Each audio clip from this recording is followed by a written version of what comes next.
Well, I'd like to welcome everybody to this masterclass, and I want to thank our two expert presenters, Alex Kutichin, he is the CEO of Fuel Inc., and Thomas Ross, he's Vice President for SoaSales.ai. And I will be your moderator, and our goal today is to explore fresh ideas on how to make AI your strategic partner. Thomas, take it away. Well, hello, everybody, and thank you so much, Gerhard. We've been really looking forward to this event and having the opportunity to talk to everybody about how we can properly use AI in today's business environment, especially as it relates to sales. And that's really what we wanna focus on today. And luckily, with the expertise that both Alex and Gerhard bring, we've been able to put together a lot of good data and information and discussion points, with the whole goal of today's discussion are really about being to show and to talk with everybody in conversation where you have questions about how to really make use of what you may already have or what you may be missing, but by way of understanding and having, and you're going to hear this as we talk more, clarity around where you and your organization are today. That is, how well is sales working for you now? How well are the different technologies integrated or not so much? How well are your teams communicating or not so much? What tools are you using now or not so much? And in fact, how can AI, if it isn't already, be used to make that a better scenario? And that's really what we want to get to start about today. So the real question then becomes, are you ready for AI, right? Now, the truth is, most organizations really aren't. So we talk to many companies on a regular basis, and yes, they've got AI, they've got it here, they've got it there, they've got it. In fact, they generally don't even know how many different applications as it relates to AI that they already have on their system in their network and that their people are using. So that's not the problem. The problem is, are they getting results? Is it truly being implemented at an enterprise level? And are they really getting impact? So as you can see here, the estimates are 50 to 70% are unprepared for AI, even though 70% have already begun to implement it. So what does it take to get results? And how do we start to really make that happen? Now, this slide here and this acronym, ACTS, was actually created in a conversation by our one and only Gerhard. So Gerhard, I'm gonna let you speak to this because you created it, and it really is your brainchild. Well, I want to begin with the first step, which is awareness. And when you talk to anybody in behavioral sciences or psychology, you realize that 95% of what we do or say is unconscious. And when it comes to the world of physics and computers, we are not aware of what capabilities we have at our disposal. And there's a new way of thinking that has emerged. And I think it came from Nadia Satella from Microsoft when he said that you have to start thinking and operating like a digital company. And that awareness of the dynamics that we live in is the foundation to me to the next step, which is clarity. We need to have clarity. Why? Because we live in a world that's chaotic, it's confusing, and it's harder than ever to make sense of our world, but not only of our world, but also make sense of the opportunities. You know, I remember an interview with Bill McDermott, the CEO of ServiceNow, and he was former CEO of SAP. And he always talked about the addressable market. And he says, you need to have clarity what market is available to your company. And most companies don't think in those dimensions. They only think about their product and trying to find a buyer. but clarity is the foundation for a good, solid business strategy. And the third area is tools. Obviously, um, there is, 10 years ago, there may have been maybe 1,000 tools for sales organizations to be more productive. And now there are over 10,000 or maybe 15,000. There are at least 11,000 applications on Salesforce.com. And Ginny Romedy, I'm just looking it up. She says that we now, through technology, can see consumers in a way that we never could see before. So, in other words, we are entering a field of technology tools that is unfathomable. And the old analogy of, let's say, we need a GPS to, find our way to our destination. That supposes that the landscape stays the same. But in the modern dynamics here, the GPS analogy is not working because the landscape changes constantly and there are different tools. So it needs a different way of thinking about the tools. And that brings me to the last point, which is strategy. Without a strategy, you have no future. And Michael Porter once said that the essence of strategy is choosing what not to do. And what most companies are doing, they're staying in the same groove that they've built in the past. And again, to quote Bill McDermott, in the next 24 months, every single business process will be transformed through AI. And if you don't have a strategy for that, to achieve that transformation goal, your company and your people will be obsolete and no longer needed. And that's why we have this important conversation about how to develop a roadmap. And we have an ultimate motivation here. We want to put a stake in the ground and work with you and invite you also to come to a live masterclass in February, on February 5th, 2025, where we will be in Northern Virginia, and we work with a group of about 20 senior level sales leaders to help you develop a strategy that you can implement the next day, a roadmap for AI integration. Back to you, Thomas. Nice. Yes. Yeah, Thomas, just to throw something on top of this amazing, you know, plan that you just rolled out here, Gerhard. I think it's so, and you keep referring to GPS. I think it's so important that, if we remember before the GPS, there were maps, and it worked then because the systems, the road systems were simpler. So a map worked. Imagine using a paper map right now. It would be so mind-blowing. And so that's why GPS was invented. This is again why in this conversation, clarity is the key for this conversation, the outcome, understanding one way or the other. What's important to you and how to discover that for yourself. Because like you said, Garrett, how do you choose from 11,000 options? How do you do that? Like it's wild.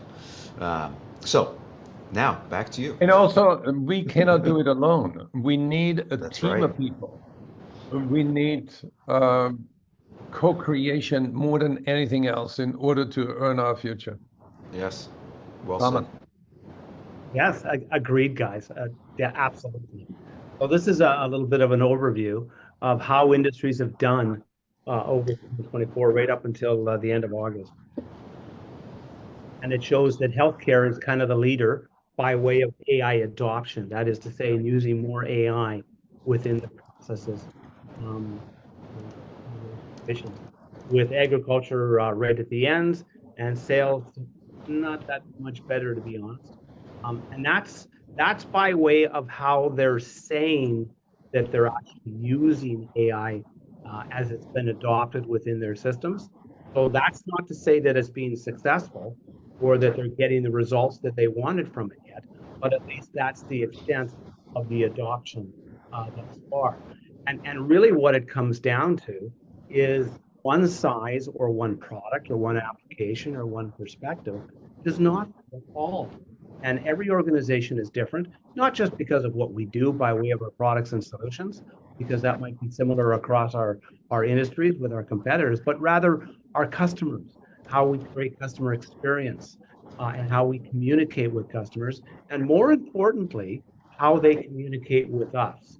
I can't tell you how many organizations that we work with where we find customers are trying to approach them digitally, and yet they're still operating primarily by phone calls and emails.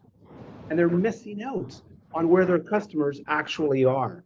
And what AI can do is help to bridge that gap and to bring those things together so we can start to get results.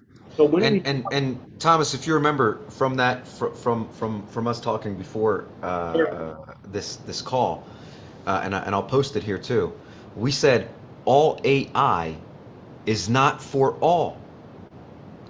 It's so important to understand that all AI is not for all, and this is leading into how to make sure that you have the right AI connected with the right AI and connected with your people.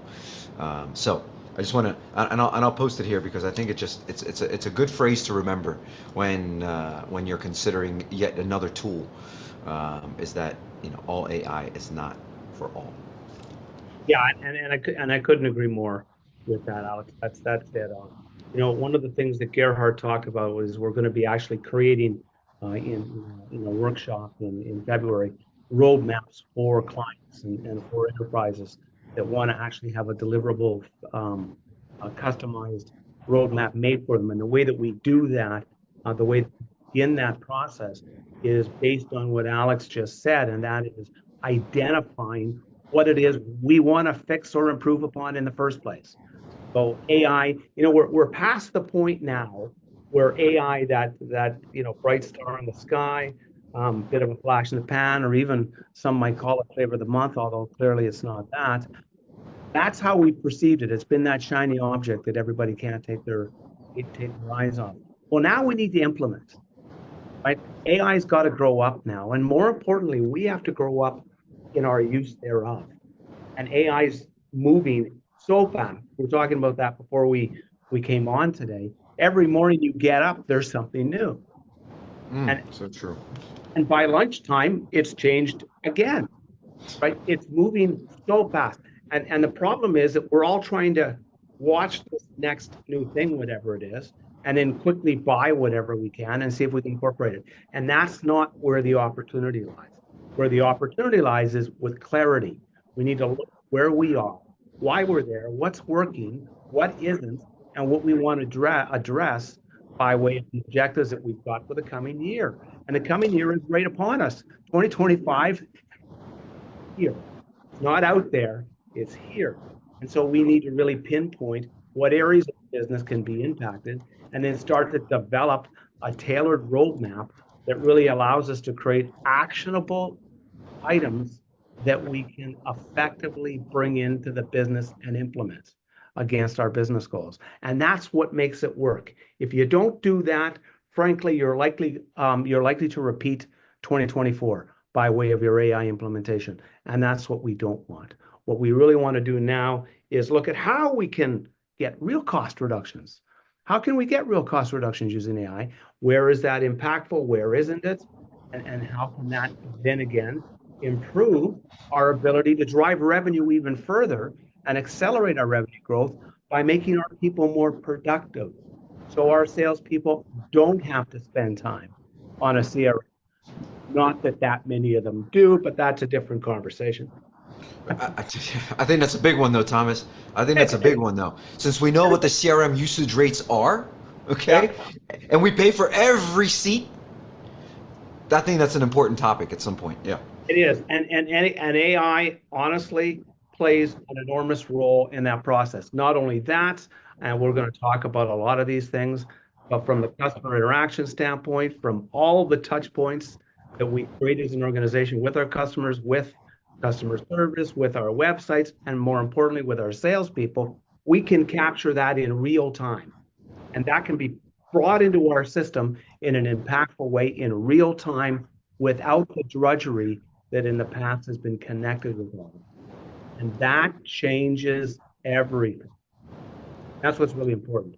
So once we define what the objectives are with respect to our sales, our growth, what we want to grow, then we can start to look at what's been in our way of getting that in this past year.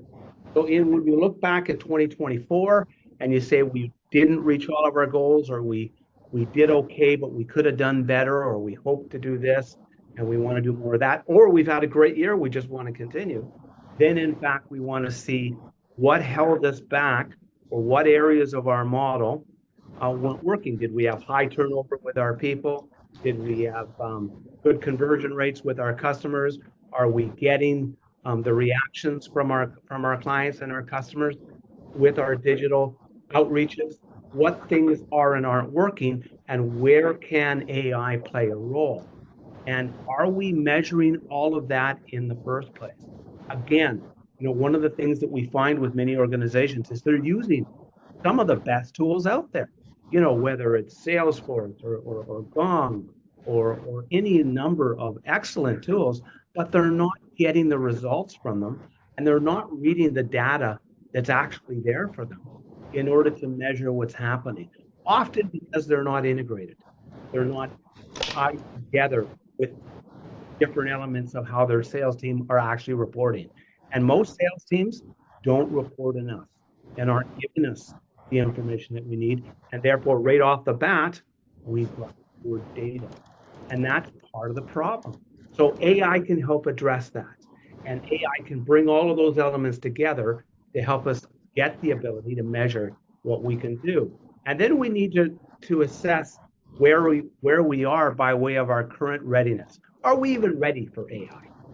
Are we at a point in terms of our technology and our maturity within the organization where when we roll this out, people are going to just be able to jump on it, take advantage of it, and we're going to start to see those results? If that's the case, that's amazing, and congratulations. However, for many, it's not yet.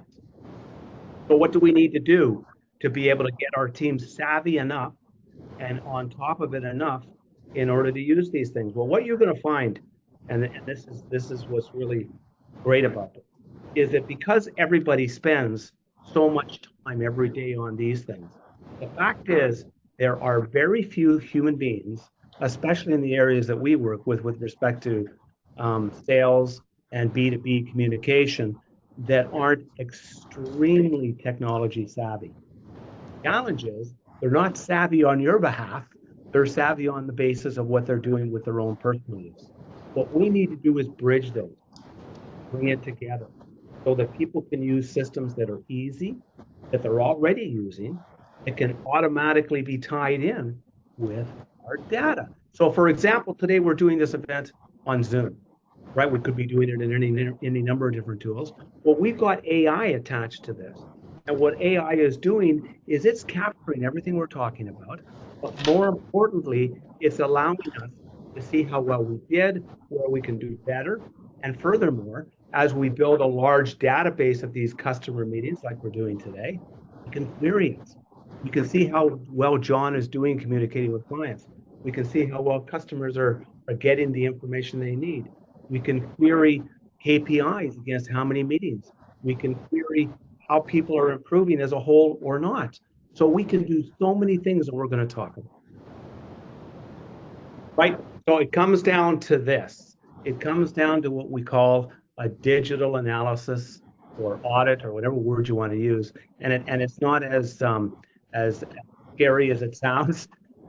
It's more of just asking a couple of questions and getting some answers. And that is A, what are our goals this year? B, what systems are we using currently? And then lastly, where do we think because thinking and knowing are not always the same thing. Where do we think that we have problems in our current methodology? So what do we think we need to address yet? And then with those types of questions, we can start to get into the nuts of it and really break out what's important for you. Gerhard, what do you think about the analysis part of it? You on mute? Sorry about that. I think we should talk at this point about the survey that we did Sure. with our audience, and I think it would be a good idea to share for those that haven't completed the survey what the survey objective was and what the outcome was, because we did a little bit of an analysis of the audience and where you are with in your digital journey. We did.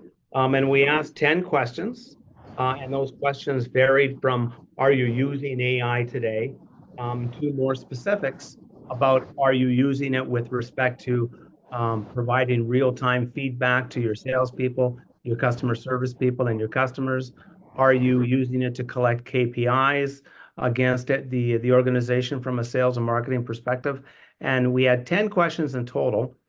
So your top score would have been 10. The average, believe it or not, was 6. So it wasn't bad at all. And that's great. And that's what we want to see. For those that scored less than that, there's lots of room and opportunity to improve. But the questions that got a yes, which is really interesting, and I don't have the chart. I should have had that handy. I apologize, Garrett. But the questions that got the yes were the most obvious. Do you have a CRM? CRM, yes. Are you using AI today?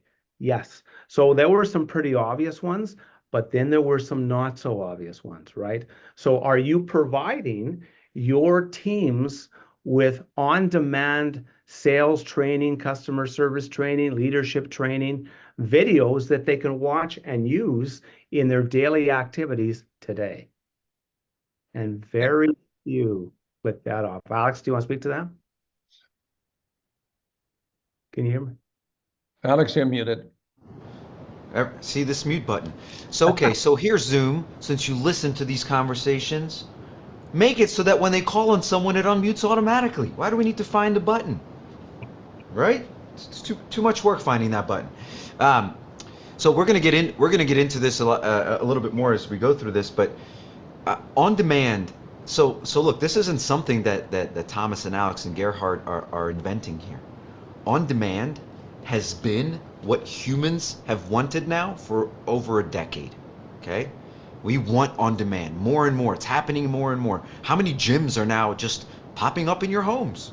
How many people have a gym in their home that live in an apartment, 700 square feet, gym in their home because it just hangs on a wall, or it's a little bike, right? And it's so much more. Okay? And so that's on demand. That's on demand training. And if we think about the future and we think about how technology can support us, when we talk about us, okay, who are we talking about? We're talking about people. We're talking about the people on your team. That's what we're talking about. And moving forward, how your team feels is going to be more impactful than ever, right? Because how they feel is what they're going to put into their work. All right? And we're seeing that over and over again. And so when you talk about on-demand, Thomas, and you're talking about on-demand access is what your team is going to want to better themselves. But let me be clear. They're no longer bettering themselves for you. That ship has sailed. It used to be a thing where it's like, I'm going to get better for my boss. I'm going to get better for the... Not anymore. Now it's all about self-growth, self-care, self-development, and giving people access to that is where the future is going. And now you can support that with AI. We're going to get into that.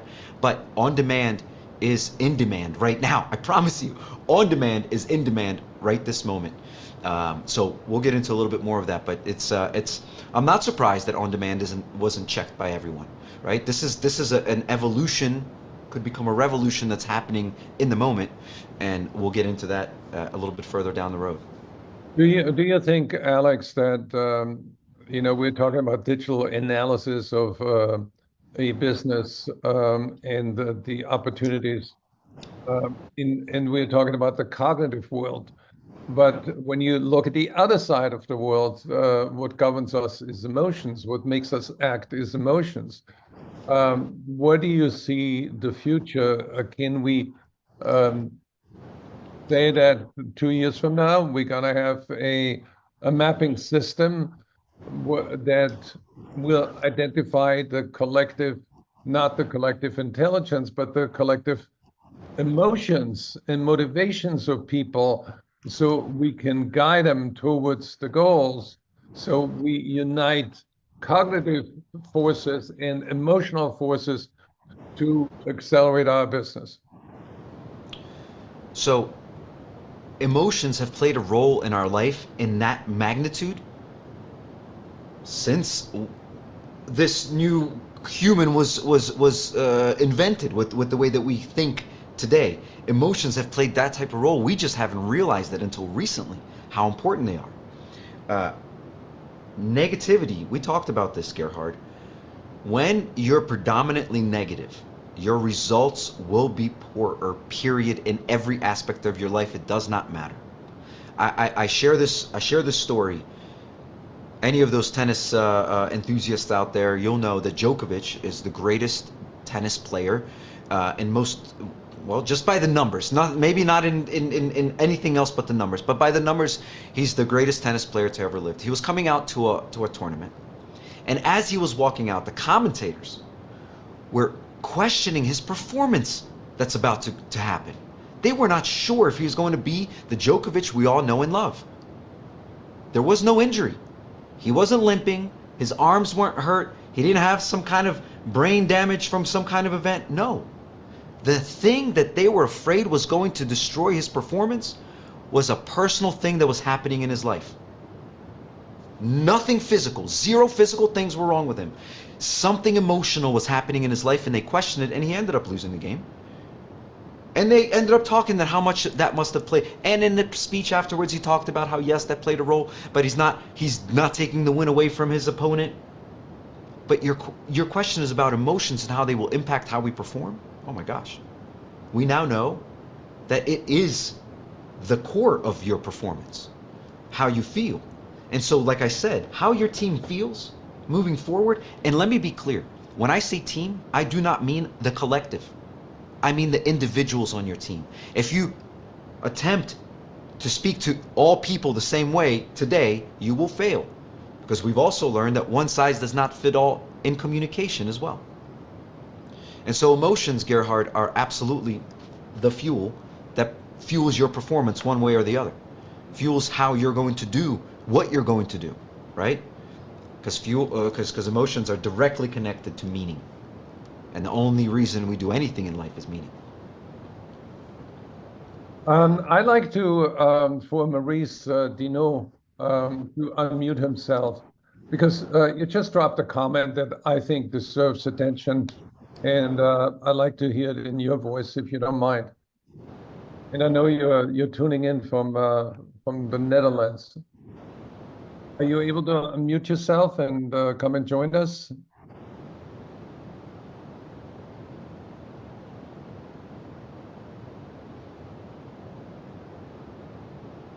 Well, he may not be able to, but in the meeting notes, I'm flabbergasted by the number of people not interested in this extreme important shockwave that is coming to us. We are right in it. So the few early adopters will probably survive. So that is um, an alarming message that Mm-hmm. should give us pause to think. And I think Maurice is absolutely spot on. We are facing a shockwave of changes, and that's why I said we need to become aware and we need to have a larger dialogue. Um, I'm not permitted to turn on my. Maybe Carrie can help. Yeah, maybe Carrie, you can help unmute. Maurice, or maybe there's someone. But Maurice, I want to thank you for helping us. And that last comment that he makes, I also think we have to look at our own sales narrative.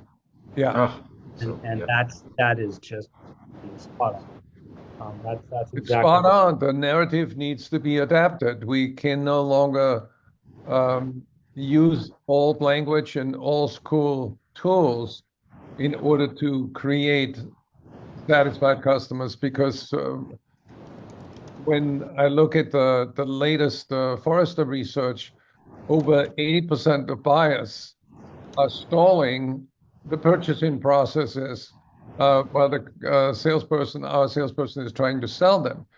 But also, there's 81% of buyers actually regret doing business with B2B companies. Maurice So, can talk now. Yeah, I can talk now. all right. Thank you for unmuting me. Thank you. Yes, I'm indeed. I'm calling from the Netherlands, and So cool. yeah, it's not normal. We've Gerrit and me, we are going for a long time. So thank you for inviting me, Gerrit. Um, as I see the implementation of the AI in the adoption of AI in sales in the Netherlands, in Europe, is so freaking low. And we see that there is the pace of the possibilities is growing enormously, as we see it from all the kinds of things you can do by yourself, and the implementation in sales processes is absolutely freakingly low. Mm. And all the people I speak in Europe in sales are thinking, oh, okay, it's not going to happen. It's not going to happen. We're going to, we will survive. I'm sure it's not true, not at all. So that was the first thing. I totally agree with you that there's so much apathy and fatalism where people, are naive optimists and they think it will work out. But you are absolutely right. This is a shockwave, and we need to adapt, like Charles Darwin said. It's the survival of the fittest. And that's our mission here, to help you come to a level of clarity where you can make better decisions about better strategies that are most adaptive, so you can achieve your goals and not become history. And I think what you said, Gerhard, see, I just reposted it. Survival of the fittest. That is that is law, right? One thing, here's another law. Everything changes. That's law. Okay? Everything will change except the laws. That's the only thing that doesn't change, is the laws. That is a law, that everything will change. Survival of the fittest, that's a law. That never changes. That will always be that way. It's all up to you and how you move forward, right? That's it, right? But in the past, here's the difference, Thomas, and I think you're on mute, Thomas. Here's the difference, Thomas. In the past, survival of the fittest was always the one that could do more. But now I think it's think more, right? How strategize more. It's not about just the strongest. It's about how do you implement the resources around you more efficiently than anyone else, any of your competitors. And by the way, one great thing, everyone here is sales, so I love saying this to groups of salespeople and sales teams and sales leaders. Never stop reminding your team you're in a competition every single day. You are competing every single day. It is the most difficult sport ever invented, business. And you're competing every single day in it. And so how do you equip your team to be more successful? That's exactly what every sports team is doing every single day. How do they take the same group of people that everyone has on their team and make them, guess what? Just a little better. It's not about 100 times, we're talking about a little better. And the prize for a little better is huge. Yeah, can you hear me, by the way? Okay, good. Yes. And one of the ways we can make them better is by allowing them to have fun and to enjoy what they're doing. People Exactly. do well when they have fun. And when they get stuck with drudgery, whatever that might be, and for everybody it's different, they don't have fun and they don't enjoy what they're doing, and they generally don't bring their best to the game that is business, right? And so what we want to do is we want to start to develop use cases within our organization, and one of them might be, and I use the term generically for now, but I'll zoom in. How do I make sure my people are having fun? Well, one of the things that I can do is I can take some of that drudgery off their plate as a use case, in terms of reporting, in terms of making sure that the CRM has got the information that it needs, making sure that customers are getting the follow-ups that they need to be getting. All those things that we want to help them do less of by way of the time, so they can spend more time speaking with and communicating with our customers. That's what we want them doing. That's where they can have fun, and that's where they can have the results. So if we build out a use case, and I use that by way of example, wherein we can actually help them do that, how can we take some of that out and integrate this meeting automatically into the CRM? So it collects and makes the notes that we need from that, and it's already there, and I'm on to the next meeting, and so on. It also creates my follow-ups, and it creates all of those things for me. It fills my calendars. It brings in the events coming from my website, from my webinars, from my activity, from my previous conversations. And it brings all of that in for me, so I don't have to do all of that. I can spend my time doing what I'm doing right now, which is talking with people. And that's what we're here to do. We're here to communicate and get results. And then we create the KPIs around that. We automate as much as possible, and we help them have fun. And by doing that, we've done two things. A, we've created a pilot program using the AI that's best suited for those purposes on the basis of our existing systems, on the basis of the systems we want to use or integrate. And now we can start to evaluate whether or not that's going to work for us by way of that pilot. And then we can evaluate the different technologies and AIs that we want to use, rather than Mary's using this, John's using this, my other sales team is using this. Now we're getting all these different inputs with respect of all that data coming, but none of it's collective, none of it's integrated, none of us is giving us the dashboard and the read that we need in order to help our team have fun. Because Gerhard, Yes. could I? It's David Moulton. I just wanted to step in and give the actual Darwin quote. I looked it up. Yes, please. It's not the most intellectual of the species that survives. Yeah. It is not the strongest that survives, but the species that survives is the one that is able best to adapt and adjust to the changing environment in which it finds itself. Yeah, thank you. Thank you for sharing. It reminds me that we need to be clear about the why we're doing what we're doing. And to me, the bigger the why, the bigger the try, and the easier the how. And in the face of change, as leaders, we need to discover in the followers' minds and hearts what is their why. And I like to call on Chris Lean, because you are from California, you're to the doctor, and I'd love to hear your perception on that challenge. Well, no, I appreciate that. Thank you. Just bridging the last three sort of concepts that were there. In fact, I was just on an 8 to 10 2-hour marathon session in our CRM system and all that. And it dawned, and some people may say that's the exact antithesis of fun. But combining that plus the many years I've coached sports, including youth sports, sales, coaching, and whatnot.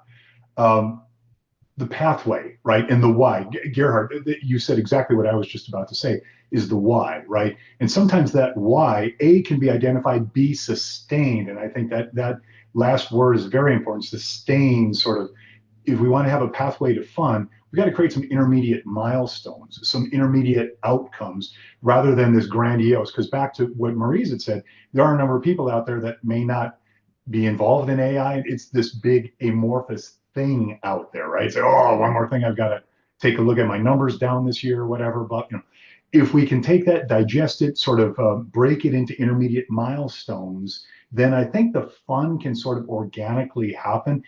Success breeds success. So when people see themselves as successful in sort of more smaller things, then the greater things can happen down the line. So that's, I think, the challenge is to not say thou shalt use AI, but instead come down and say, hey, let's break this thing down into manageable chunks, and then it's not as long of a reach, but at the same time you can make it fun, whether you gamify it, or maybe fun is just knowing, hey, I've conquered this piece of it, now I'm confident to get on to the next one. And then the fun comes in seeing results growing as a result of taking on a new challenge. If I can add one more thing, I just read this interesting, I don't know where I found it, in the last week, but rats, not comparing salespeople with rats, but there was a study that they went off, and Thomas liked that analogy there. But they had these rats, and they built a little car. Some researchers, I think, in Europe, and what they did is they found that in order to get to, I think it was Fruit Loops or some kind of treat that they would get at the end of the line, that they found that the rats, with their small level of intellectuality, actually responded much better when they had a task that they could learn and accomplish. They could either walk or run direct line to these Fruit Loops, or they built this little car, and they showed them that they're this little like Fred Flintstone mobile that they're moving around in. And they opted each and every time to go to this car, even though it was a longer time and pathway to get to their eventual reward, by virtue of the fact that they learned it and they were able to sort of overcome the challenge and use it. That got them to their end result, and versus just walking straight to it. And they found that however they measure rat satisfaction or ratifaction, I guess. But nonetheless, how do we do that? How can we get our people to maybe not initially embrace, but use and overcome any resistance, right? And get into it and have those intermediate milestones so that they can feel the win. And then I think the results will take care of themselves downstream.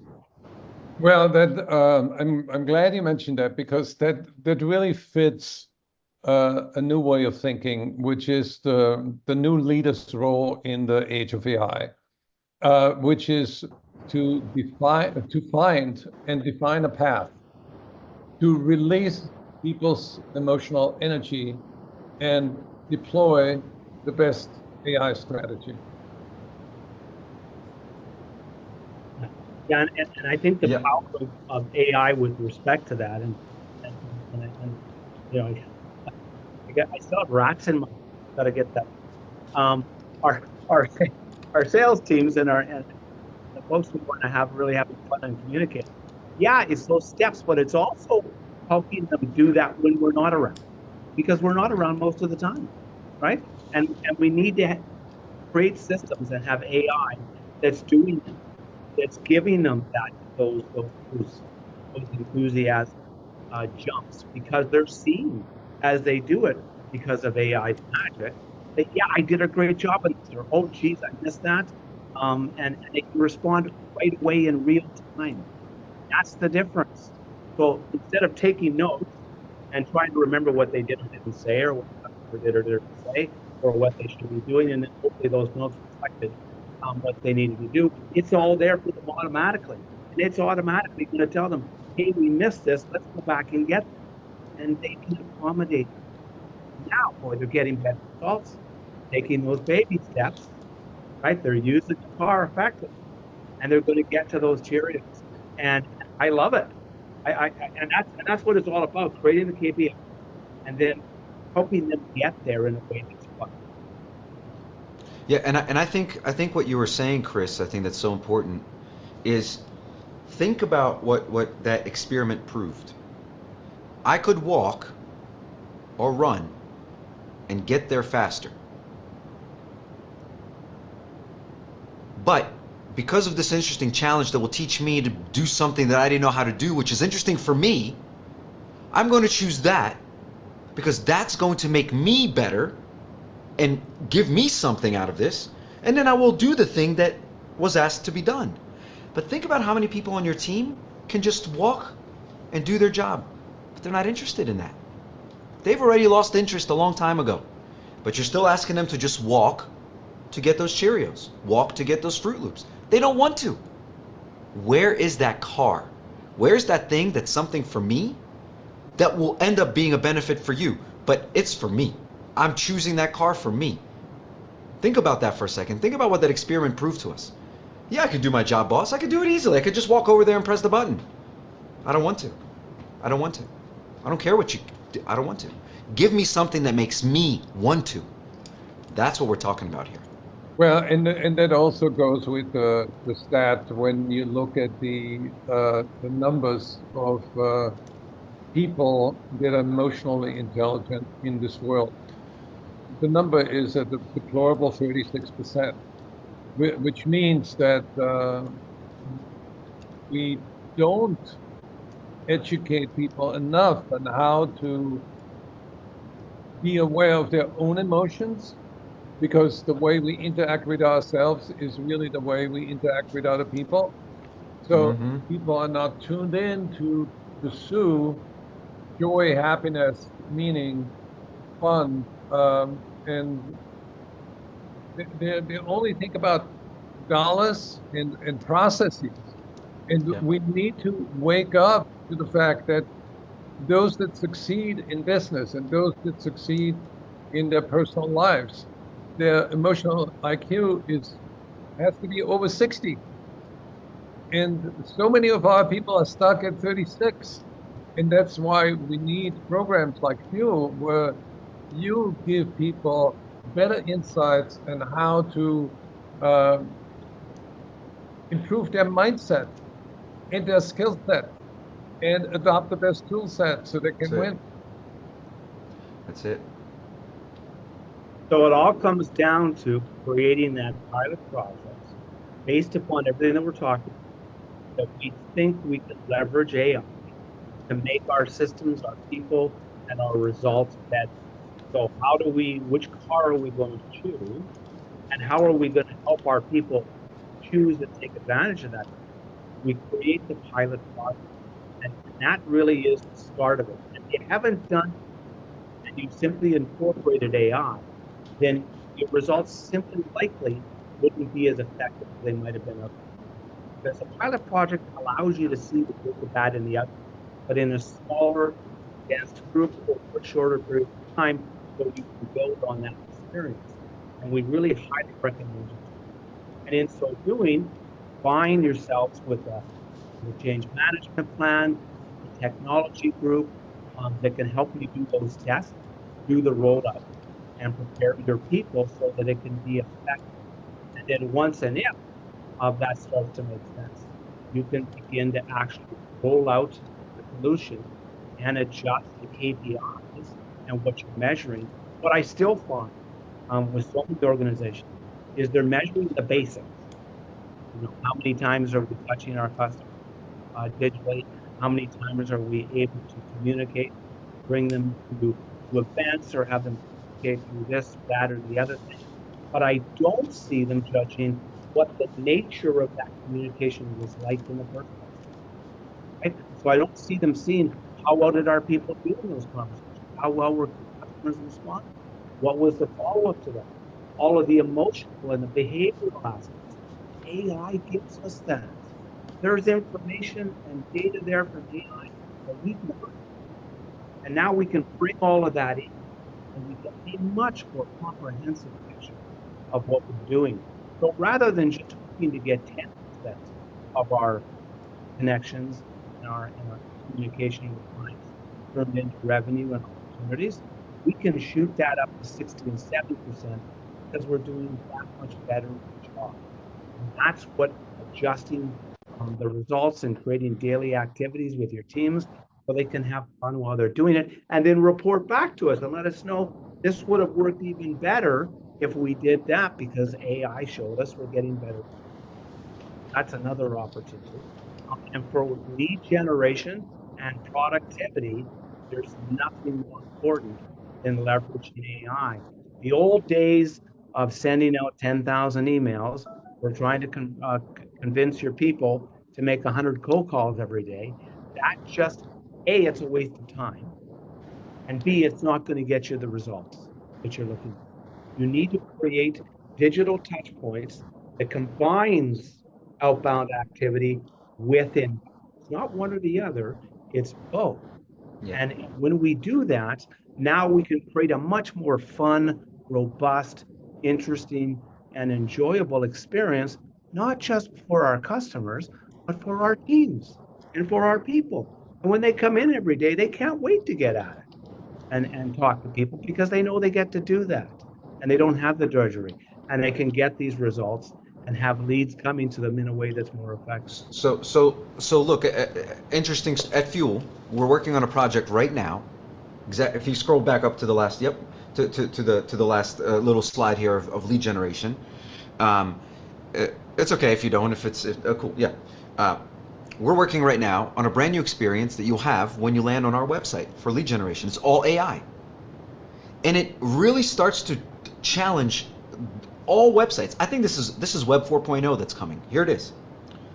You can scroll through our website like an old-fashioned website and become a detective. That's what you are when you go to a website. You're a detective. I'm looking for something, and I hope there is something that says what I need to hear, and then I'll go a little deeper. You're a detective.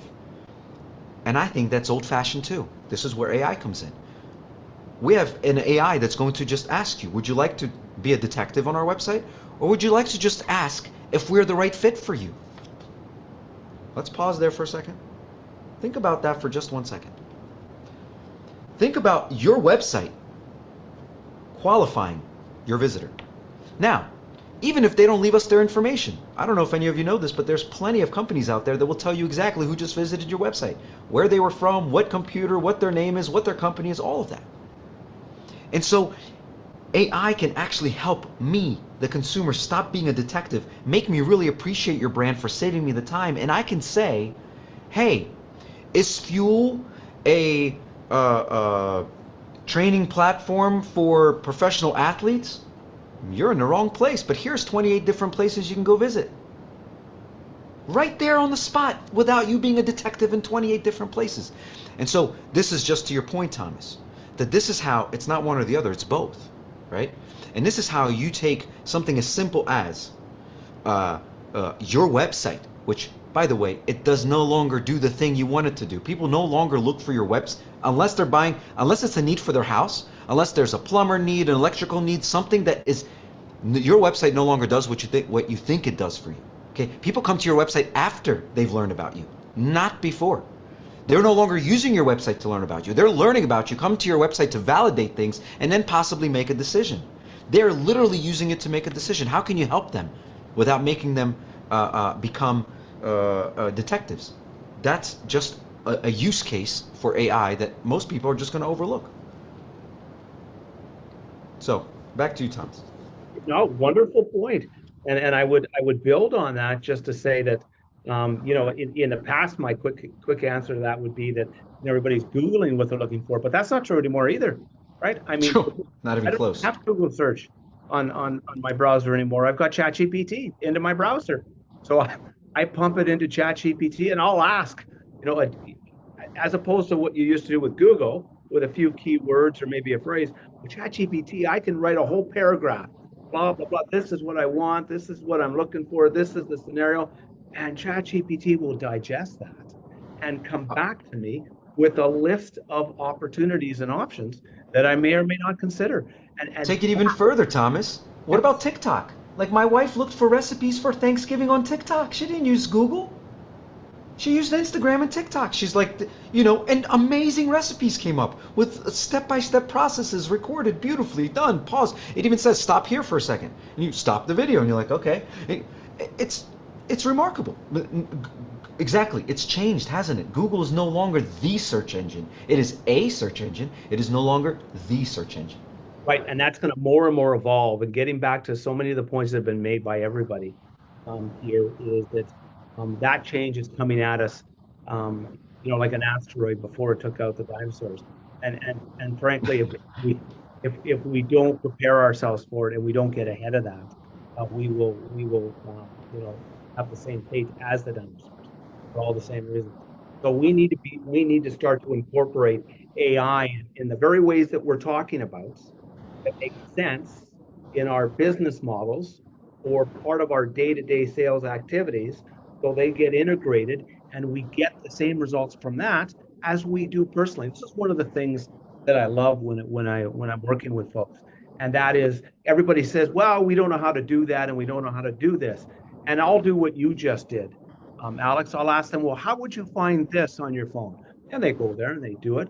And how would you communicate with your friends on your phone? And they go there and they show me they're on Facebook or they're using DMs on one platform or another. And I said, so what makes you think your friends and what you're doing there is any different than what your customers are doing? Why is that any different? Would you suddenly start emailing all your friends? And are they going to respond? No. So our personal skills are extremely adaptable, and AI takes advantage of that. It brings us all into the digital world, and that's really where we want to be. And we want to be able to build these tools into what we're doing wherever it's applicable. For example, creating sales game film, and we were talking about that earlier. These are the kinds of uses that can have: sales coaching, training, accountability, results, competition. This is another wonderful thing when you gamify and you have people actually having fun and compete, because people compete like crazy. And they may not verbalize it and it may not be obvious, but trust me when I tell you, people compete like crazy and they have fun doing it. So when you reward that and you create that process, they're having fun, they're getting much more out of it, and so are you.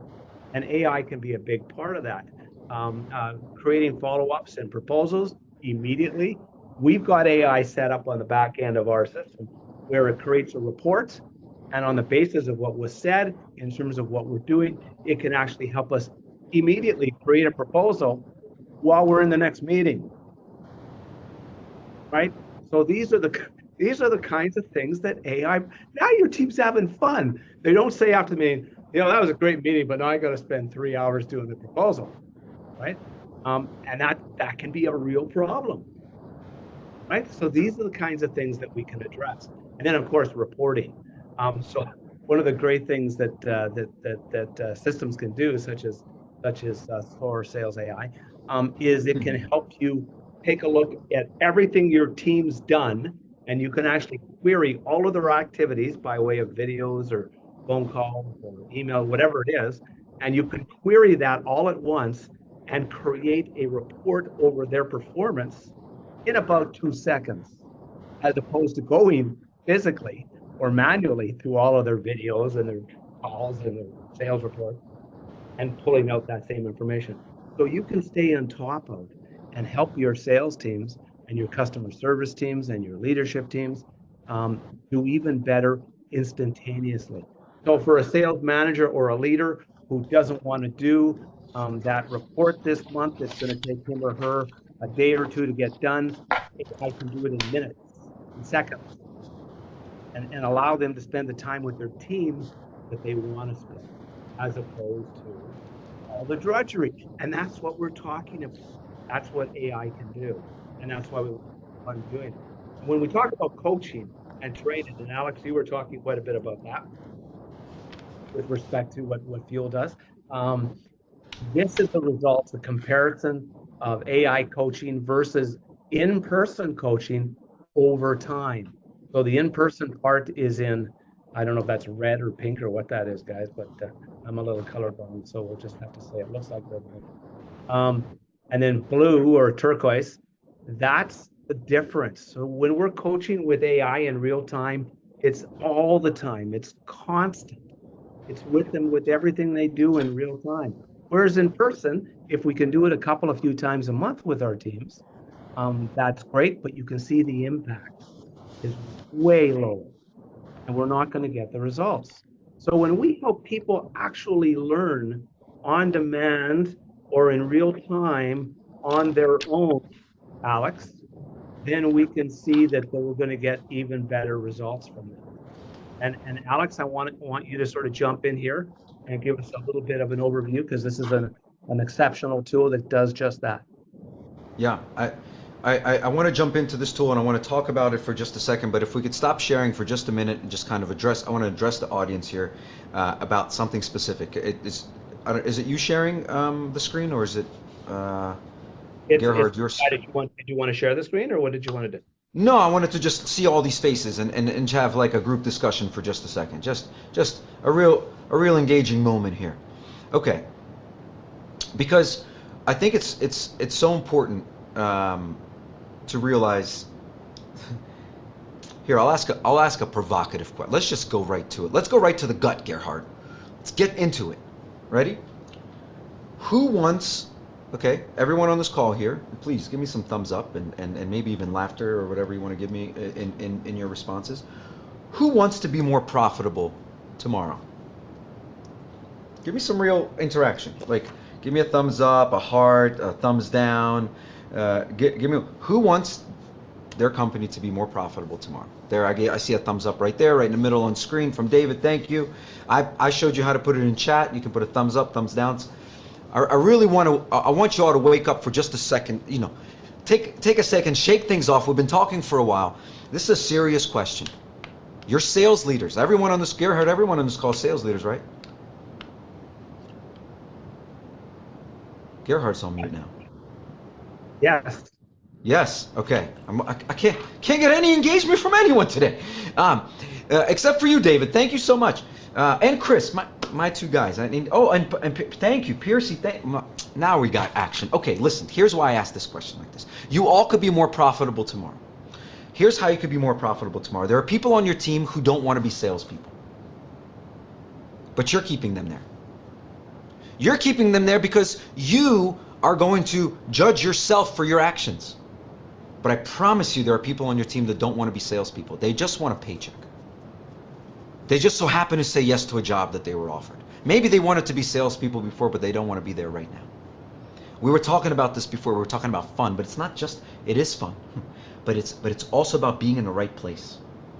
You can put people through 1 million different trainings and their performance will get a little bit better because they don't want to do that thing you're asking them to do. They're going to do the thing you're asking them to do because you're their boss. But they don't want to be there. Fuel.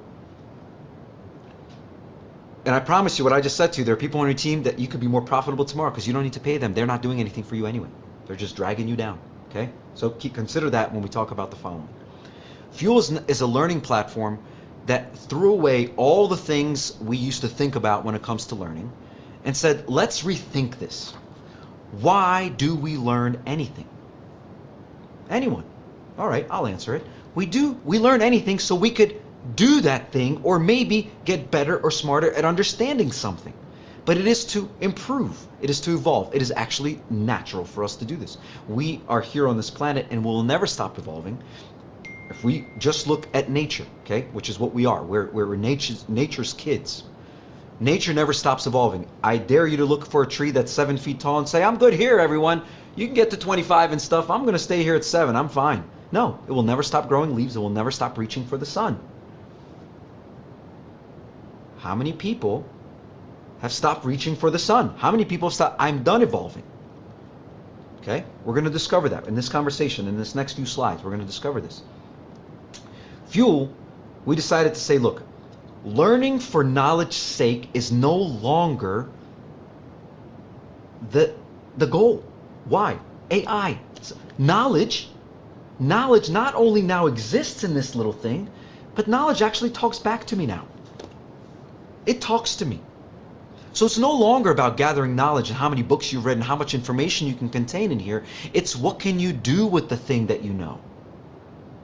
That's what Fuel is. Fuel is the first performance as a service platform. Performance meaning how can I do better the thing that I've learned? How can I apply what I learned now? Instant application of information gives you a chance to retain that information 7 times greater than just reading it or just hearing it. Let me say that again. 700% more retention when you apply what you learned right after you learned it. And if your team begins to apply the things they learn, it's not just about sales, by the way. It's about personal development. their sales will skyrocket when they personally feel great. Their sales will plummet when they personally feel like crap. There's no other way about it. And so what Fuel is a performance on demand, and we talked about this before with, I just want to make sure I say his name right, Maurice, on demand. I quoted you, I repeated what you said, at the moment of need or in demand. Yes, that is where we are right now. And so Fuel is a personal and professional. Personal first. You can't get professional without personal. Personal professional development platform that's on demand, all micro lesson driven. Everything is micro. Everything is designed to give you what you need right now so you can try it right now. Make it part of your habits. If we go to the next slide, please, Thomas.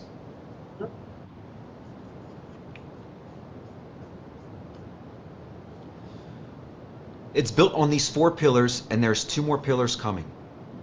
But you'll find that self-mastery and life mastery comes first. Okay?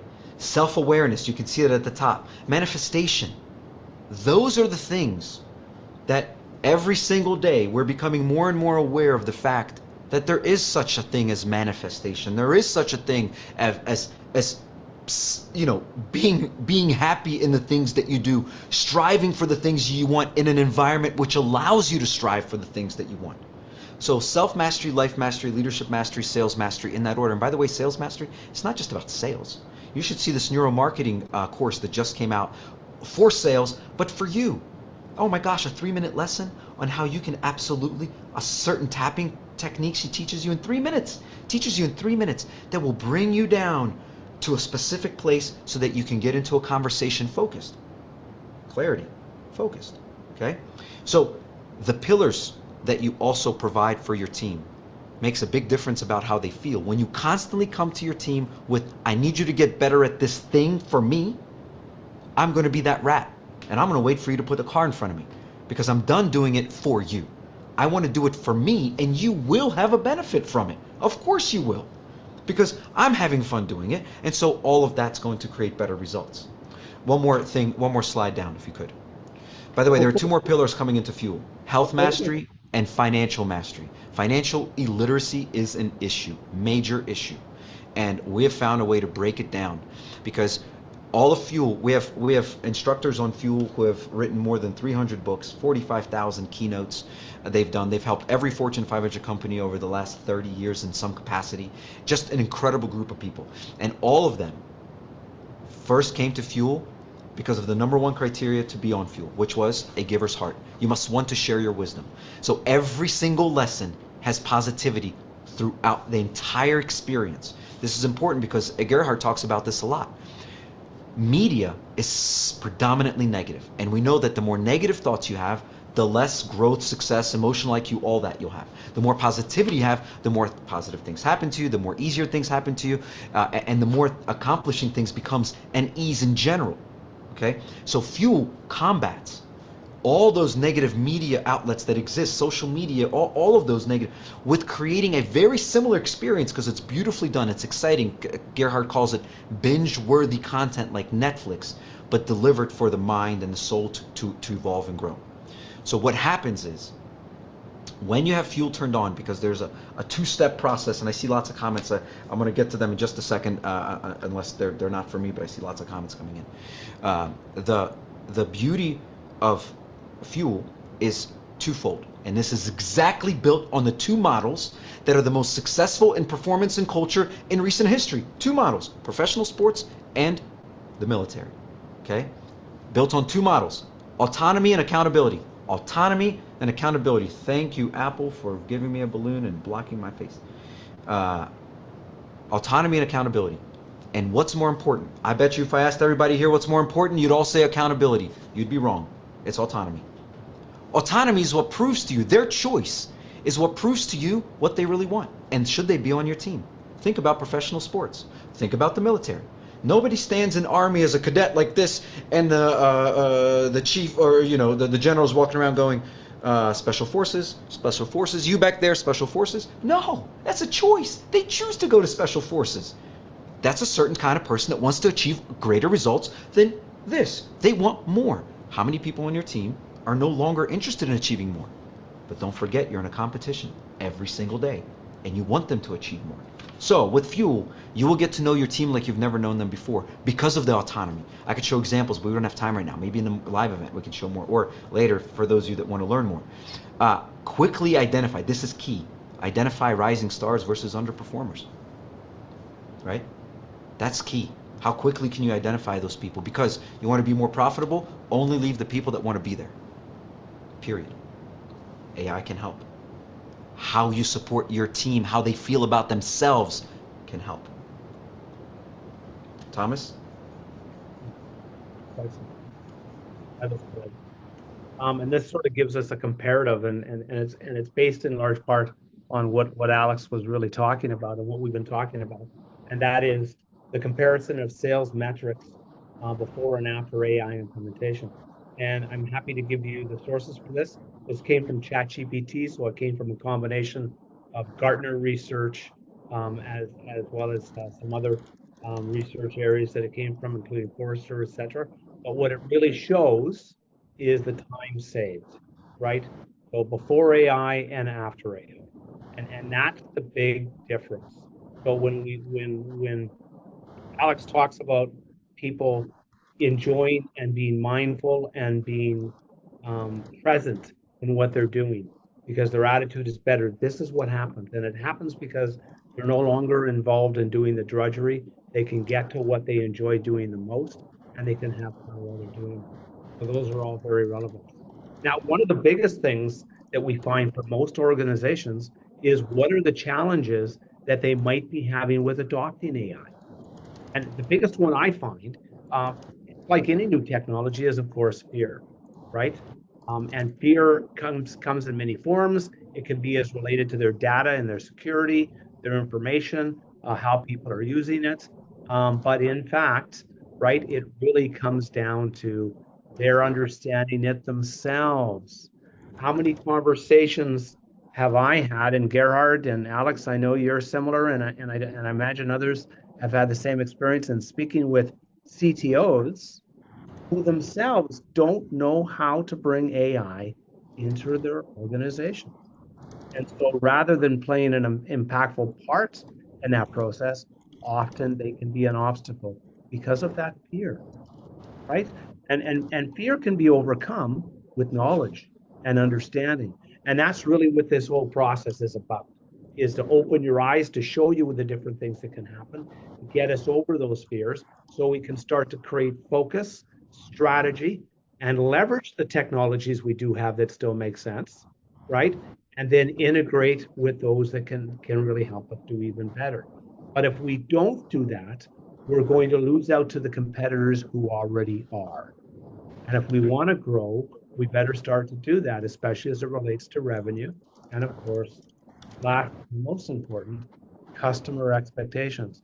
You know, I can ask everybody here, and I've done this with clients many, many times over the recent years, how do you communicate with your customers?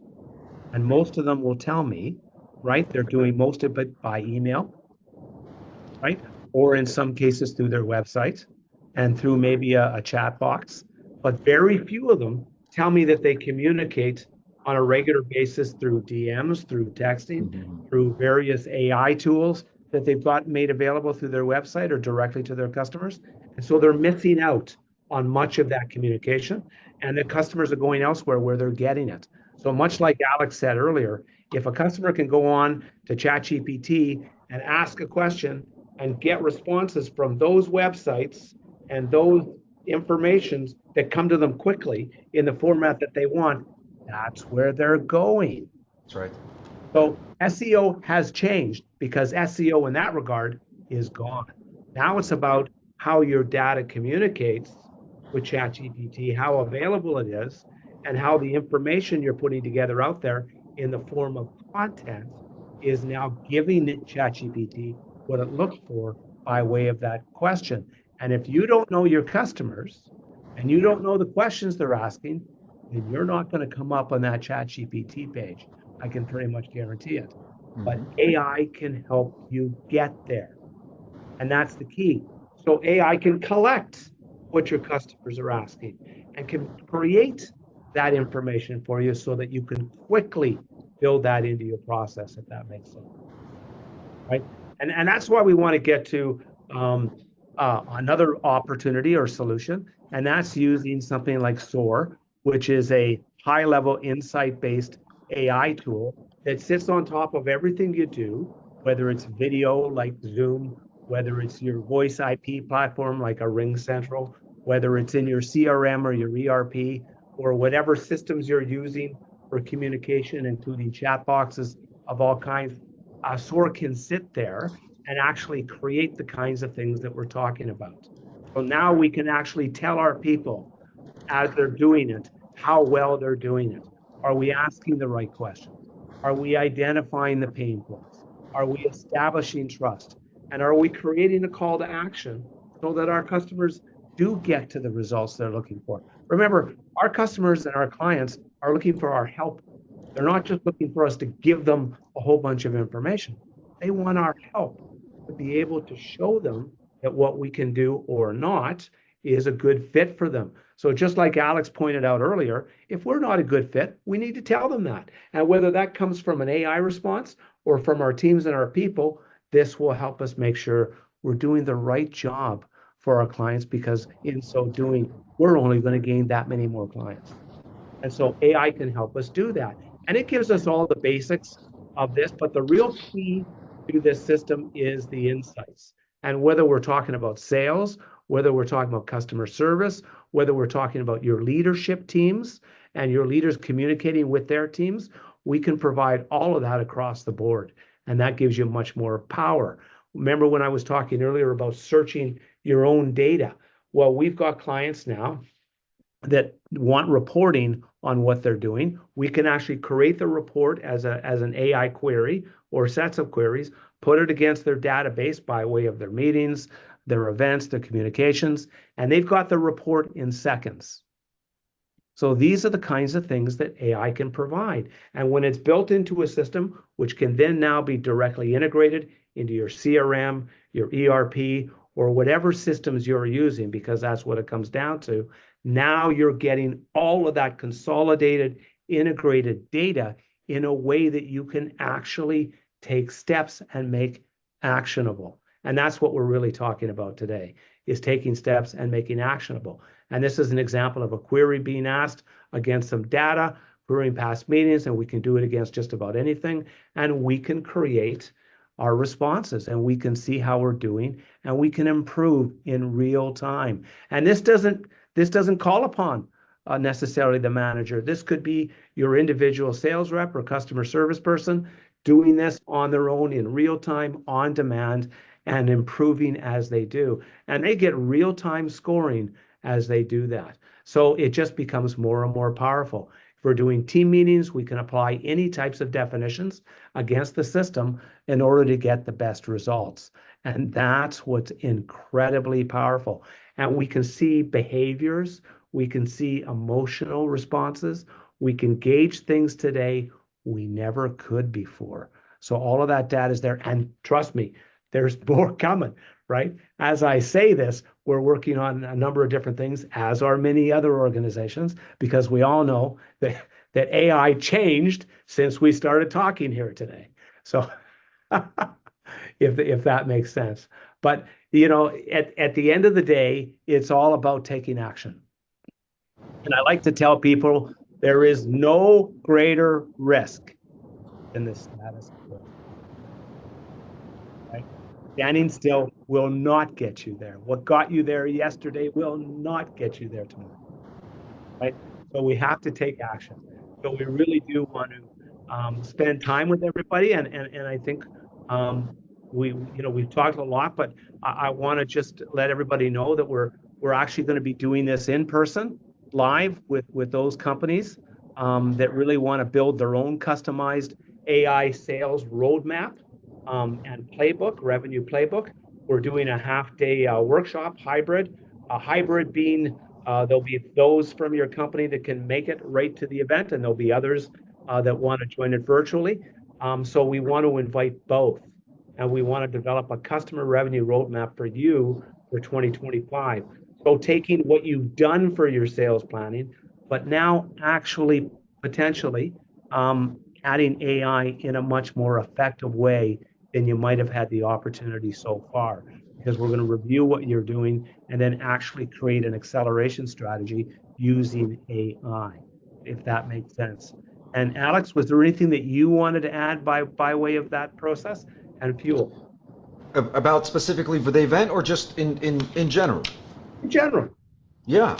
Well, I'm hoping to hear some questions here come up here in a moment, but yeah, the event that you're describing, I think people need to really understand that at the end of this immersive 4-hour experience, the clarity that we're talking about, you'll have even more clarity, but then an implementation plan. I think it's very important to understand that you come out with something physically you can go and do the next day, right, and take advantage of it. You even put it in that message, Thomas, that you can improve before the end of this year, right, by doing certain things. Like there could be a change, right away. And so I think it's important to understand that.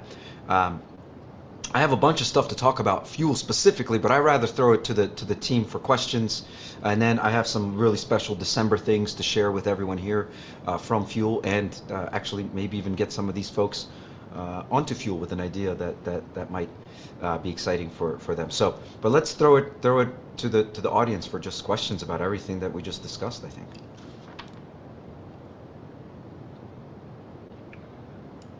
Chris, how big is your sales force? Chris Lean, can you unmute yourself?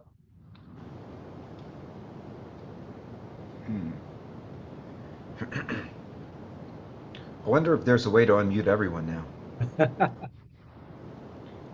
Let everyone just kind of jump in.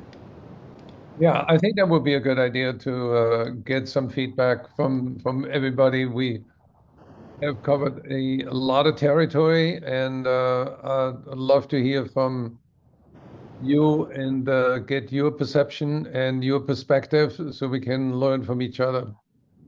Who would like to unmute himself or herself and go on camera and share your thoughts? Yeah. Shall we call on someone? Mike? Oh, Fabio, you're from Andorra. Yes. Do you think I'm ready? Well, I can use an allegory if you want. I've never played baseball, so you can give me a baseball bat. I go in the field. I will be very ready, but I'm not prepared. This is how I feel AI. That's a good analogy. I like that. You struck out. Well, I hope I will.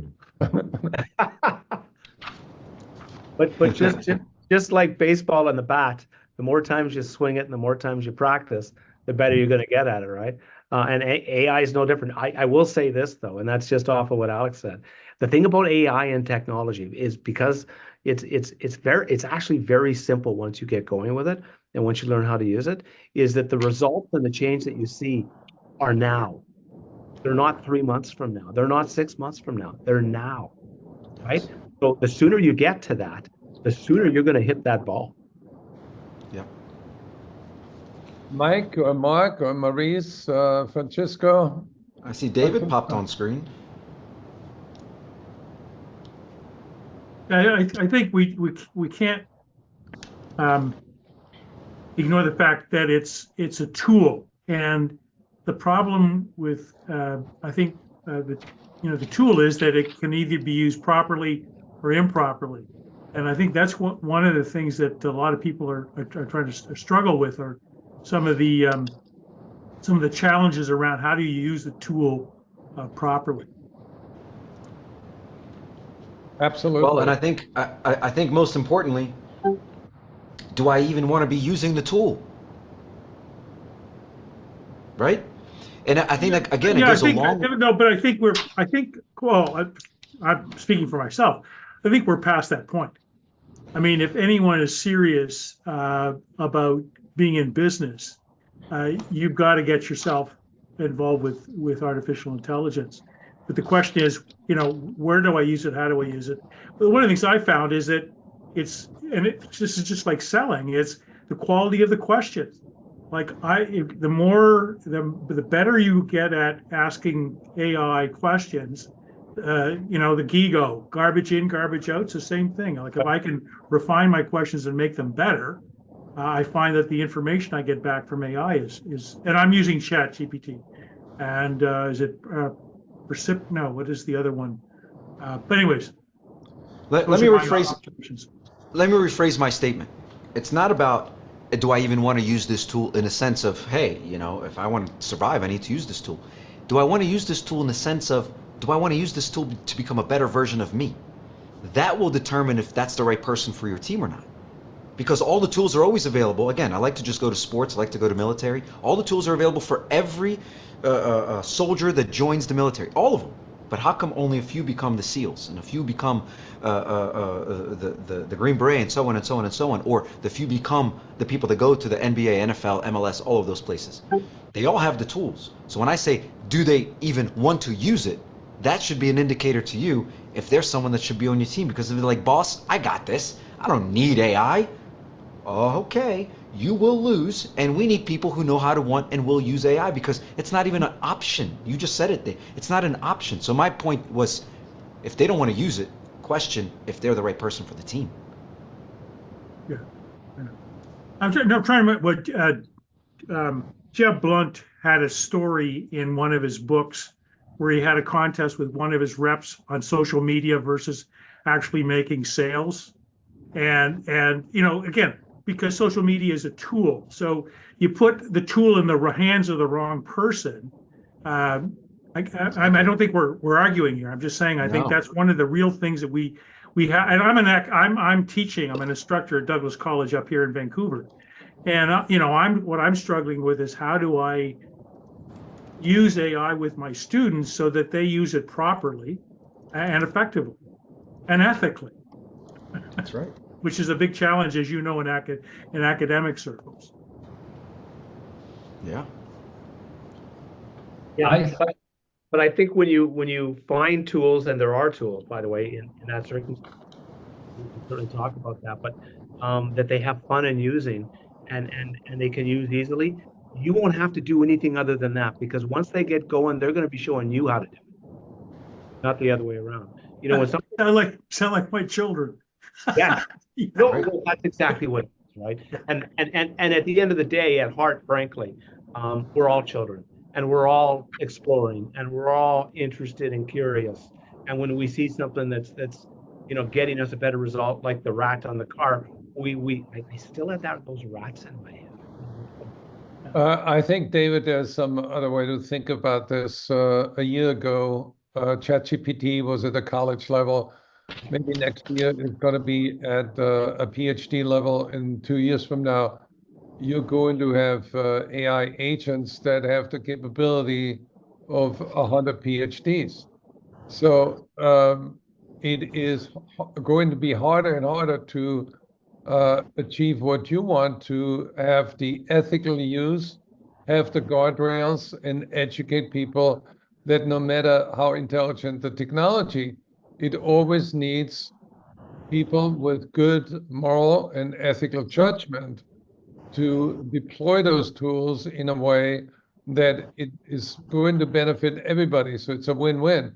Right. And a lot of AI is being used as a subversive instrument, as a weapon to disseminate the wrong information. Yeah. And the legislators in Washington, they need to wake up that this is a tool. If it's put in the hands of a fool, it's going to destroy a lot more than it creates. Well, you speak to that story that I think it was in New York, but Blunt talks about it in his book on AI. Is the lawyer who filed papers and didn't check to see, right? And so you need to have some subject matter expertise Right. when and the ethics are really an issue too, as you say. And that's probably the scariest part of AI, is it just like any tool or any weapon, get it into the wrong hands, you just don't know what's going to happen. But I think the subject matter expertise is still, that's the human part of it that we can bring. That's the value, part of the value I think we bring to the table. See, the thing is, as tools become smarter, we need to become more judicious in the use of the tool. And that's something other universities are struggling with. I know a number of professors, at Johns Hopkins or Northwestern Illinois or Bryan College. They all teach sales as to develop the profession of selling. And everybody is struggling with the same thing. And that's why we want to create this MasterClass community. And that's why we actually want to meet physically and develop those strategies that help organizations, that help people develop the best strategy, but in a thoughtful way, in a safe way, in an ethical way, so it can be used constructively. Well said. Mhm. Well said. I love Yep. what Carl put in here. I know. And Yeah. it came from nutshell.com. That's perfect. That's cool. And at the end of the day, again, we just have to go back to this, and we talked about this earlier, and it's, we're coming back to it, circling back around to it. If what you know is no longer the thing that sets you apart, right? It's no longer the thing that sets you apart. It can't be, because I know what you know. Then it's the application of what you know that sets you apart. And how I think right now our job as leaders is to discover the people. We talked about this a couple of days ago. Stars in every position. There's a reason why we talk about that. Stars in every position isn't a concept of forcing people to become better than they can be. No, it's discovering the people that want to be the best version of themselves in that particular role. Because every role in the world is taken. Look around, it's taken because somebody wants it. Some people are sitting in roles that just took it because they had no other option. And now that things have changed, they feel like they can't change. And so I'm going to constantly talk about this because it is your team, which is also can be considered fuel. They are the fuel, right? Your team is the fuel, but also what you put inside your team is what gets them to get your company to the next place. But it's the discovery of stars in every position that will take you beyond any limits that you think are there. Your team can do more than you think they can if you allow them to. But if you have the wrong people holding the right tools, you're only going to get so far. So I'm going to constantly encourage everyone here, every leader here, your job is to build talent. And to build talent is to discover it. And once you discover it, you can have stars in every position and be way more profitable and have a much happier team. Much happier team. Because fuel helps you deploy the emotional energy that your team needs to achieve peak performance. And I'd like to hear from Chris, because you're in the mentoring business, and we haven't talked much about that. Can you enlighten us what good mentors can contribute to greater performance?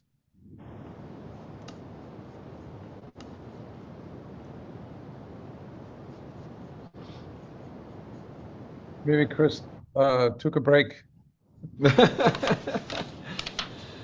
I see Maurice turned on his camera. Yeah. Might be muted. I put on my mic too. Yeah, a very interesting discussion, and I fully agree that the emotional or the human part of this future is so important for recognizing, seeing stars, and developing stars. I completely agree with you, Alex. At the same time, we see the IT and the possibilities of IT with AI in there are evolving and progressing so at a rapid pace. So all the tools which will be there, like SOAR, I think it's those will make the difference. So I think one of the questions is how are we going to, as leaders, how are we going to build teams, retain teams, and get teams at the level of energy we like to have them. And I think energy will be a huge factor to have a kind of KPI on, just to be aware of it. Is it leaking? And what is your energy level today? So I think that will be an enormous. It is at this moment. All the leaders should be able to recognize the energy level of their team, but it's going to be a lot more important to look in that factor. And it's not the FTA's full-time equivalent. I always hated the term because it's system-wise. It's not person. So the person should be central in there. And that's the third thing I would like to mention is, as you said, knowledge is everywhere. Knowledge is in the phone. We can have it at this moment. I'm the expert on everything. That's right. So it's about skills. How are you going to implement it? How you do it? And if you learn something, if you don't apply it, it's useless. Everybody can do it. So the combination of right processes, your customer expectations, but I think the customer journey will be a central part in all sales. It's not about sales. It's about customer and customer journeys. How are we going to support that one? Well That's said. Yep. so were my main things for now. That was so good. I'm quoting you in chat, Maurice, because you asked the question, what is it going to take? Mm-hmm. Building cars for our rats. Yeah. That's what it's going to take. Yeah. Because if you ask people to go ahead and walk over and do their job, when they're no longer interested in it that way, they'll do it at their own pace. But when you give them a reason, and it's not even given, let me rephrase that, it's not even giving them a reason. Because you don't need to give an athlete a reason to be great. They chose to walk on that field. What you give them is an environment where they can be great. That's it. That's it. And you will clearly see those that don't want to be, and that's going to be okay too. That's going to be okay too. Right now, it's not okay. Right now, we expect people to do the thing we want them to do the way we want them to do it, and it's not okay if you don't. But we're going to quickly find out that it's okay if you don't, because when you arm your people with tools that Thomas is talking about, I can do the work of 100 PhDs because I have the desire to. Don't care if you know how to do it. You don't have the desire. I do. And that's the difference. True.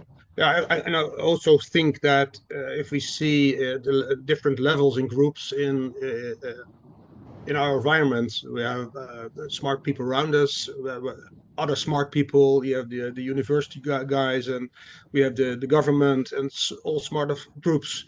And I've heard you say, Garrett, that we want to have a MasterClass community somewhere creating.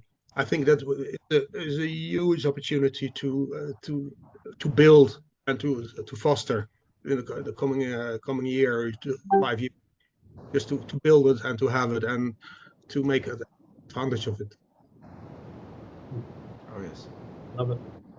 Wonderful idea. So. Well, thank you, Maurice. And I want to sort of reframe the core issue. Core issue is that if there's abundance of information, there's poverty of attention. That's one danger. The other danger is that news is based on economics that dictate that unless it's negative, it's not going to be saleable. So we live in a news environment that is multiplying and accelerating negativity. And the NIH studies show that the average person experiences about 60,000 thoughts a day, and 80% of those thoughts are negative. And psychological studies show that in order to just stay even, you need a ratio of 3 to 1 between positive and negative thoughts. So where do you create those? And that's why people go to Fuel. And then when you study peak performance, you see that, like Alex talked about Dukovic, his ratio of positive to negative thoughts is 5.6 to 1. How does he do it? Positive affirmations, meditation, exposure to positive people and coaches and mentors. He is like a ecosystem of about 8 to 12 sort of agents that are positive to help him up his game constantly. And that's the environment we want to create in the MasterClass, where we teach people a better mindset, a better skill set, a better tool set, and a better strategy. That's the core strategy for the future is AI. And that's why I'm so passionate about getting together physically and have this masterclass where we spend 4 hours doing a little more digging and find out what does everybody want, what are the goals, and how can we achieve them faster, better, cheaper with AI.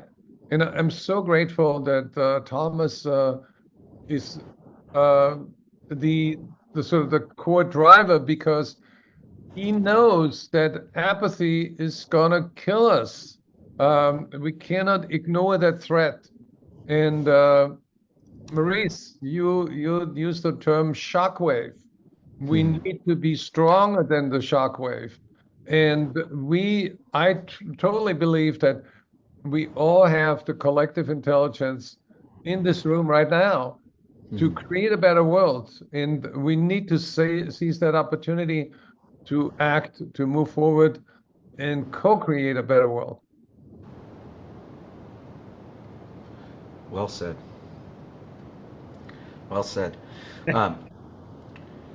So I think, one of the things that we discussed earlier, Thomas, is the live event. I also want to mention for everyone here right now, there was a question asked, Thomas, in the survey about on-demand engagement and accessibility to personal and professional development. Everyone that's on this call, you are all, and your teams, doesn't matter the size of your teams, for the month of December, we're doing something special here at Fuel that I think everyone should know here, that as we finish up this call, and everyone that left is going to have to hear it in the replay, we're calling it Dollar December. It is to fuel people's New Year's resolutions, right? Dollar December, every person on your team can get on Fuel for $1 for the month of December and get unlimited access to all of the library and all of the live events that we'll have throughout December, so that you can and they can kick off the year strong. So I put in the website. My email, for those that want to understand more about this, is here.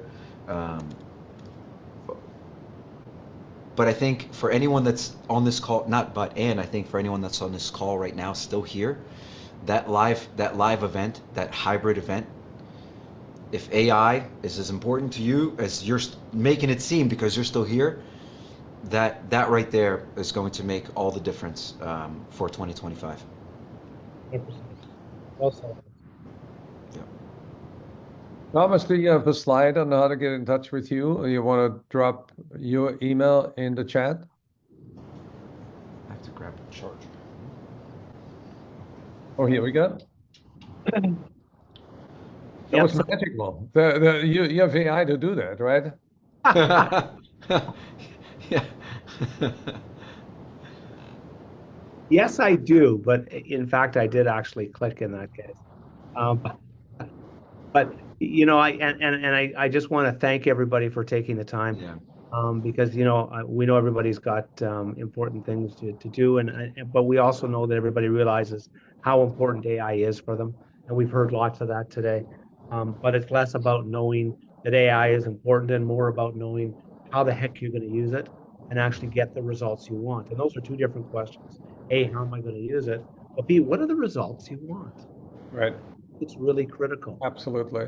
You know, I ask companies all the time, what's your biggest goal? We want to grow our revenue. Well, no kidding. Go ahead, Gerhard. I'm sorry. We will follow up.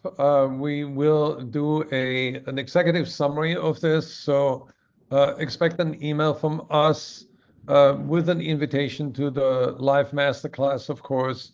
And I want to thank everybody for participating with very insightful comments. I'm blown away by the level of dynamic intelligence that was in this room today.